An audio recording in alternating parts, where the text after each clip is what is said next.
CzarThwomp here, and welcome to episode 4 of Apollo Justice. Last time, we basically accused Olga Orly of murder. However, even though you think, oh, she's the murderer because she's the witness, and the first witness is always the murderer in Ace Attorney games, basically, Phoenix decides to overturn that. He's like, oh, she didn't do that. Let's continue the trial. Let's keep things going. And so Apollo discovers that he has the ability to go in some weird hellscape and see people's twitches, their basically their tics, their nervous tics, and basically can see them in detail and point them out and perceive them.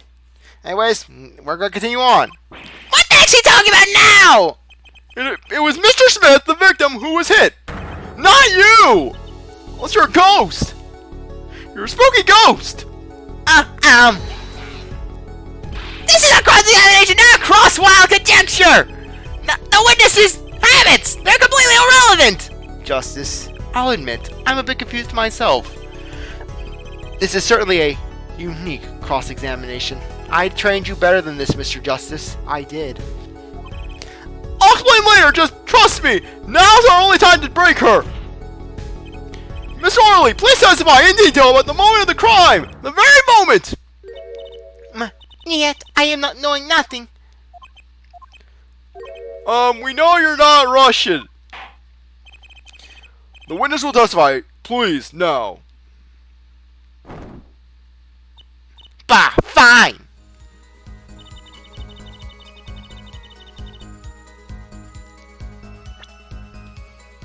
Okay. Yeah, sorry, guys. Okay. Yeah, I just wanted to double check, because you know how it is with Ace Attorney games and me. Miss Orly, we have a record here that clearly contradicts what you just said. It's saying that the police were alerted by a report from the defendant. And we know that the defendant left the room, climbed the stairs, and made that phone call from the first floor of the Borscht Club. So, explain how you kept your eyes on the defendant when he left the room entirely! Yeah! I don't even know what that scream was. I'm not good at female screams. The man who picked up the bottle and swung it that night wasn't the defendant.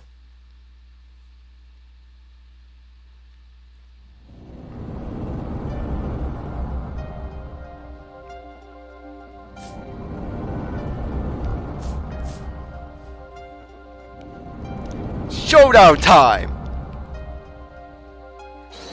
You dirty cheat! Check his pockets now! Ruin his life! It's gone. The card's gone. You lose. You lose. Ah!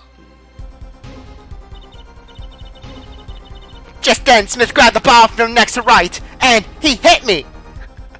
Zachariah is a big fat jerk. Doo-doo-doo. That's gonna be the song.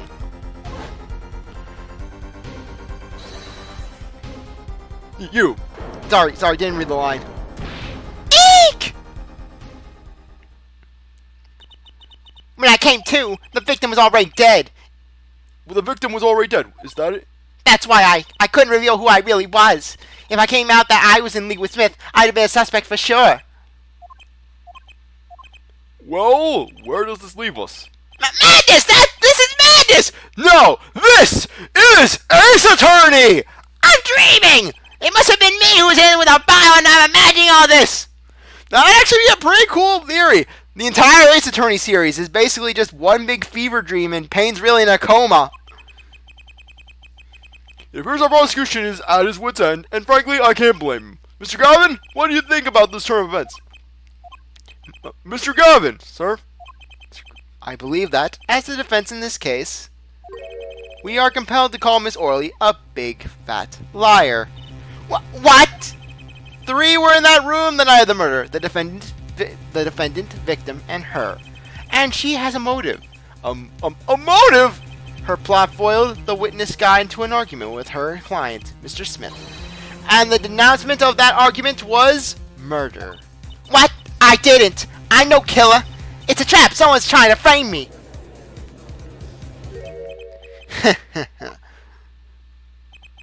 What tangled webs we weave when we practice to deceive. So tangled, we catch ourselves in the process. Well, Mr. Wright! Such a hasty conclusion. It's not like you, Kristoph Gavin. What are you saying?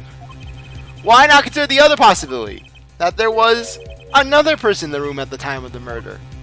Right! Like Mr. Wright was saying before the recess! A single card was swapped into the victim's hand after the murder. And the one who swapped the card didn't know the two colors of cards were being used. A fourth person. Ha! This theory again! Your fourth person doesn't exist! Indeed. That's why I decided to bring this case to court. Here, where there's no escape and no chance for deception. Really, Phoenix? After all your time in the courtroom, you think there's no deception? You don't remember Manfred? You don't remember Edgeworth? You don't remember Gant? You don't remember Godo? You remember no one? You don't remember Mahangard? Really, Phoenix? How your cases were deception in the courtroom? The perfect place to catch the real criminal. The real criminal? And we're in luck. A clue to the real criminal's identity was kindly provided for us. And right at the beginning of the trial, no less. Yeah, you can probably guess where this is going. What? Apollo, perhaps you know what I'm talking about. I'm sorry? Remember what I said. The fourth person who swapped the cards made one critical error. He or she wasn't considering the color of the backs of the cards. Right. But how could such an obvious mistake occur? The cards used for the last game were red. Yet, there was one person here, in our court, who thought those cards were blue. Yeah, I had that impression too, but why? Well, Apollo, think you can figure out who it was? It's not me, I swear! Who is this fourth person? Why do I always get put on the spot like this? Let's hear what the defense has to say. Who was it? Who thought the cards used in the final game were blue? That's right, it's Kristoph. As I expected. And meanwhile, your eyes and ears are as sharp as your hair. I was right! Kristoph Gavin, you were the fourth person that night. And then meanwhile, Tamuki, she plays his case, and she just like, You lie! Kristoph Sama would never do that! Kristoph Sama is innocent! He's plain innocent! And you're a plain liar! Liar! and then Kokichi walks in. Ew, it feels like my ears are burning! Are you talking about me? I go bad watching. But of course Mr. Gavin knows the colors of the cards! How would he? As you can see, the photo of the crime scene is black and white. You can't tell which of the cards are blue, the ones on the floor or on the table. But look! You can see the colors in this photo! Yes, but when he said that the cards were blue, it was well before this evidence came to light. It was true that the defendant was engaged in a game of poker with the victim, yet it was only that, a game in the pure sense, a competition, Your Honor. A competition? Yes, a test of wits, a silent clash of passions. Only the cards, their backs wreathed in blue flame, know its final outcome. Well, Kristoph, I hate you, right? I despise you. I loathe you. I want to punch you in the face right now, but we can't because the judge is watching. But just you wait 20 minutes until he falls asleep, right? Because I will strike you down. Mr. Gavin? Don't talk to me, Justice. I'm reflecting. Mr. Gavin, is something the matter? No, nothing. Excuse me. It's just so sudden. Mr. Right, I had to say, I knew you were screwing me over, but I didn't think that you would be so outward with it. Right. You aren't seriously accusing me, are you? Oh, Kristoph, you know even I'd never take a joke this far. This has gone beyond ridiculous, beyond dumb! This is insanity! The defendant accusing his own defense attorney of murder? I assure you, I'm quite sane. But what possible connection could Mr. Gavin have to the victim? I wasn't aware that I had a connection to Mr. Smith either. Yes, but Mr. Gavin and the victim had never even met! Well, what if they have? Huh? There was a possibility, after all. They may have met that night before the game started. What are you suggesting? It is true Mr. Wright was staying silent about, well, only one thing to do. Mr. Wright, the defense would like to request that you testify to the court. The defense would like to request no such thing. Mr. Gavin! Silence, Justice! I'm working. Testimonies must be related to the case. How could anything happen before the game of poker be related? I'm not sure I follow, Mr. Gavin. As I explained before, the defense believes that Miss Orderly... Am I to assume you speak for Mr. Justice in this? He is the defense, not you. And then Kristoph, he's like, You! This is why you hired him! This is why you hired that little insignificant greenhorn over me, the greatest defense attorney the city has ever seen and known! You asshole! I knew I should have struck you down last week with my car! I knew when you asked me, pick me up, Gavin, pick me up, you were late. Oh, and you were walking out with... Oh, you were walking out with your bottle of grape juice, acting like you had a fun time. Right. I'm sitting in the parking lot, just waiting. I should have ran you down that day. Mr. Justice, the matter of Mr. Wright's testimony is up to you. Oh, okay. Mr. Gavin, it's a little hard to decide because Mr. Gavin's glaring at me. He's glaring at me really badly. Mr. Gavin, can you blink? Does this court, in your opinion, need to hear Mr. Wright's testimony? No need! What's saving your ass, Kristoph? Yes! This is the correct answer! This is what we will do! Save who's pronto! Save Kristoph Sama! It's plain to see that this is the only choice! As much as I'd like to, I guess this testimony isn't related to the case per se. You heard what the judge said, Apollo. It's your decision, yours. Justice! You aren't seriously considering! You asked? No! Right! You've taken him away! You've brainwashed him with your techniques! Darn you, Right! Damn you to hell! Damn you to your office, Right! I'm sorry, Mr. Gavin! Mr. Justice, you are not... You get no muffin basket! You get no muffin basket! You do not earn it, Mr. Justice! But now that we've gone this far, we might as well go all the way. The defense would like to request that Mr. Wright testify to the court. Very well, the defendant, Mr. Wright, will take to the stand, please. Appetite before murder. That evening, Kristoph and I had dinner. We sat at the table in this photograph. Shady Smith walked in 5 minutes after Kristoph left. When the trap failed, Smith hit the waitress. The girl was knocked out cold, and Smith was uncontrollable. He was a beast. I had to contain him. I left to call the police. When I returned, he was dead, blood streaming from a cut on his forehead. That's when I made another phone call to defense attorney Gavin. Mr. Gavin, you were at the Borscht Bowl club the night of the murder?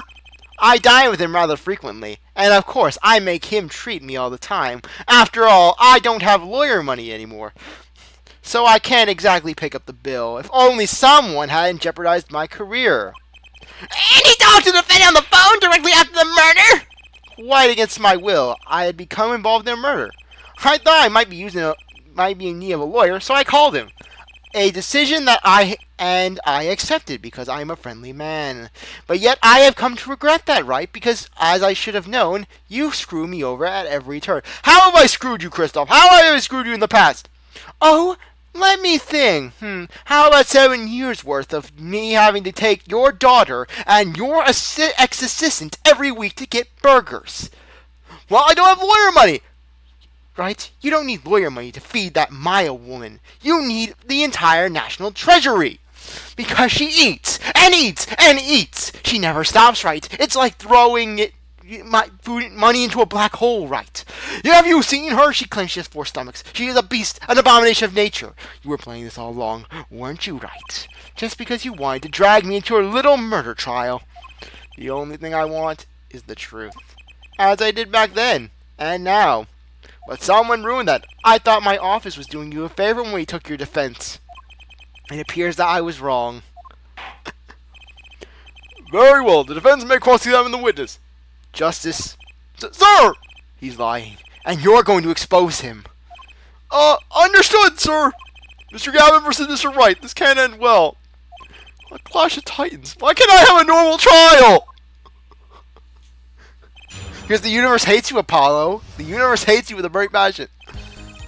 This is what I really want to do. dinner with Mr. Gavin? Yes, he dines with me at the Borscht Bowl Club rather frequently. We were enjoying a usual dinner at our usual spot, as usual. Usual? I always eat at the table closest to the piano. I see. Where Mr. Smith was sitting. So, the plates and such on the table were from your dinner! Indeed, the remnants of my meal with Kristoph. We dined for 2 hours, then Kristoph left. After that...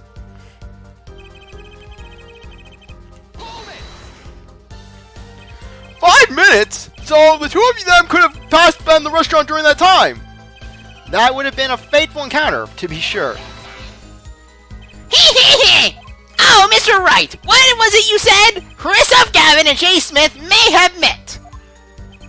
I believe I did say that. Here I was nervous about this meeting, and now we hear that they just passed in the hall? That does seem a little weak as a pretext for murder. Oh, it would be, if that was all that really happened. Come on, Mr. Wright! Why are you hiding this time?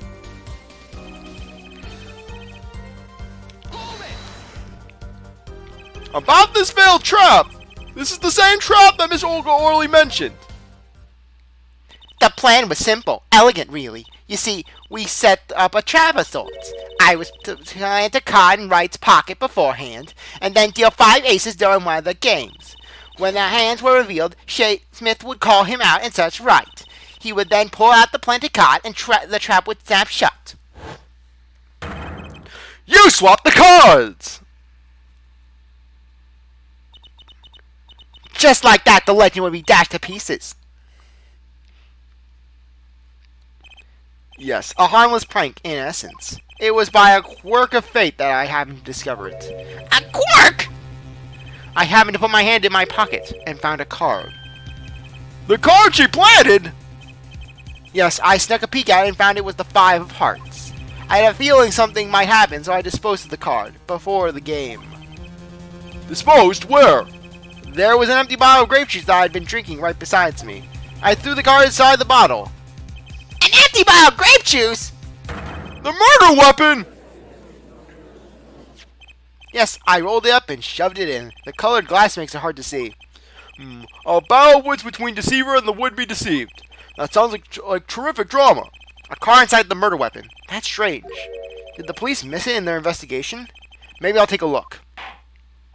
Mr. Wright, the poker head of courtroom number 3 approves of this battle of wits. Please revise your testimony with this new information.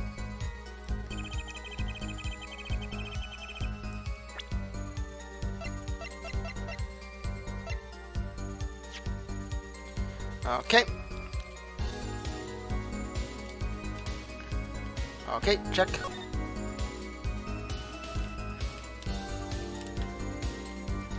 Oh, right, yeah, they did make it pure touchscreen.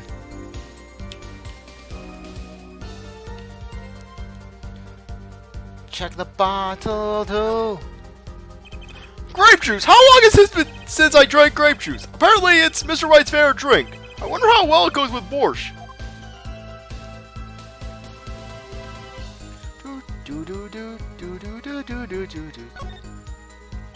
The bottle is completely empty.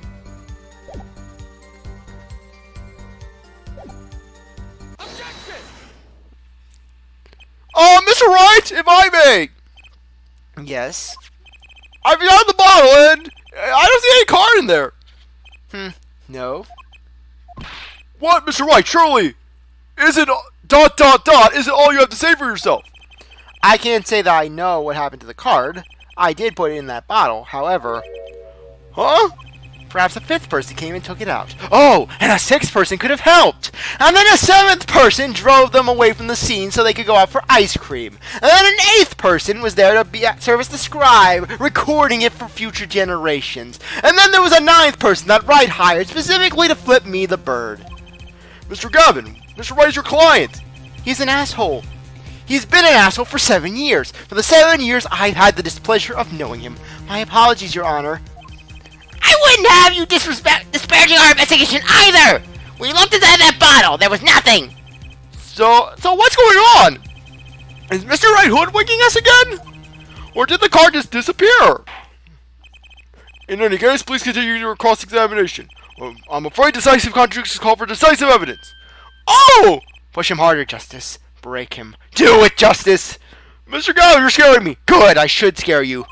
It's just you and the witness in the ring. Go for the KO. Punch him for me, Gavin. Punch him for me, Justice. Punch him in the jaw. Oh, why do I get the feeling we're not on our client's side anymore? He's not on our side, Justice. He betrayed us. He betrayed me. He betrayed you. He betrayed America.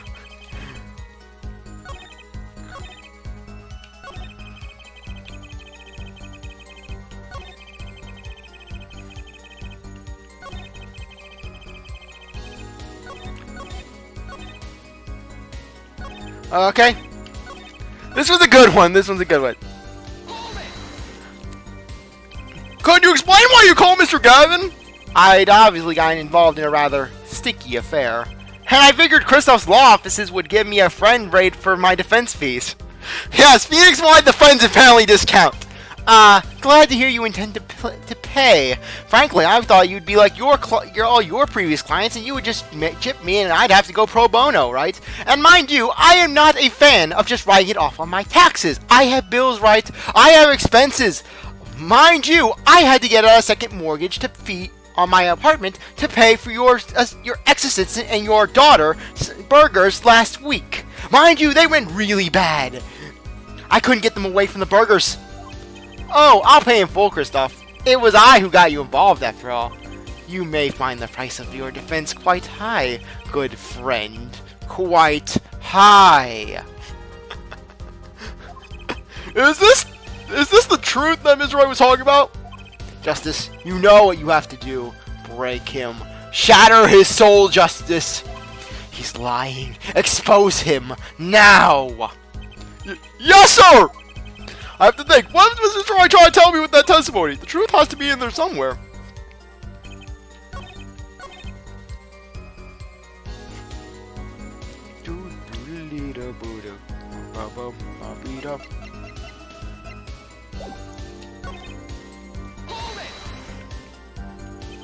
You made the call to the police on the first floor of the restaurant, correct?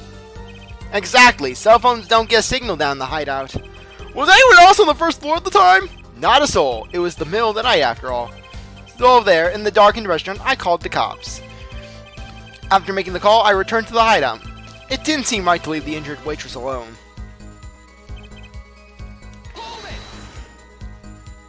And when you returned, the victim was already dead? Yes. I'll admit, I was a little startled when I walked in. A little? He was bleeding from his forehead, after all.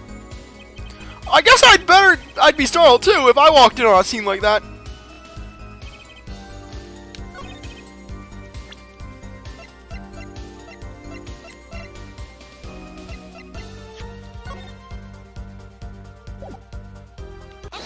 Yeah, basically, you gotta present the picture.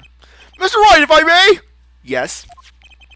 Take a look at this photograph of the crime scene. See the victim here? He's wearing a hat. I would think you could see blood on his forehead. Good point.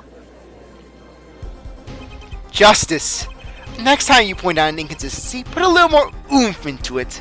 I want to really shatter Wright's spirit. Look at him. Look at Kristoph. Just, you can tell he truly hates Phoenix. Just, he's like a proud parent at this moment. He's like, look at my protege. He's screwing over my enemies. They grow up so fast. Mr. Wright, can you explain this to the court? We'll do that next episode. Anyways, I really appreciate that you stuck around to watch the episode. You go back for the next episode. Like, subscribe, comment, share, do whatever you want. And with that, I'll see you next time. Bye.